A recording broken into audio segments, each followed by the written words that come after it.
আৰু এয়াই হৈছে শিৱধাম। এয়া হৈ গ'ল শিৱধাম মন্দিৰৰ ভিতৰৰ দৃশ্য। ইয়াতে ওপৰত মহাভাৰতৰ বিষয়ে লিখা আছে ধুনীয়াকৈ। এয়া হৈ গ'ল পানীৰ মাজত শিৱ। ওপৰত চাওক ধুনীয়াকৈ চিনাৰীবিলাক যে দিয়া আছে ওপৰত লগোৱা, তাতে গোটেইখিনি কাৰণ লগোৱা আছে। পূজা চূজা কৰি পিনে ভিতৰত ধুনীয়া লাগে। এইফালে পানীৰ মাজত শিৱটো দেখা পায় ধুনীয়াকৈ। তাৰ পৰা দৃশ্য কিন্তু ধুনীয়া। আপুনি নিজে যেতিয়া ভিজিট কৰিব তেতিয়া ভালকৈ পৰ্যবেক্ষণ কৰিব পাৰিব। গাড়ীখন হঠাৎ ট্ৰেকত ফচি গৈছিলে, কিন্তু আমি কিবাকৈ পলালোঁ তাৰ পৰা। এই মাহঁতৰ গাঁৱত অকণমান ফুৰি আহিলোঁ, মাহঁতৰ জন্মস্থান হিচাপে তিনিচুকীয়া।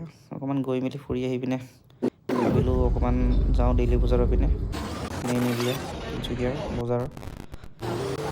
অকণমান ভোক চোক লাগিলে, ভোক লগাৰ বাবে আমি খাবৰ কাৰণে গ'লোঁ, কিন্তু মানুহজনে মাথা খজুৱাই আছিলে। তো ভাবিলোঁ যে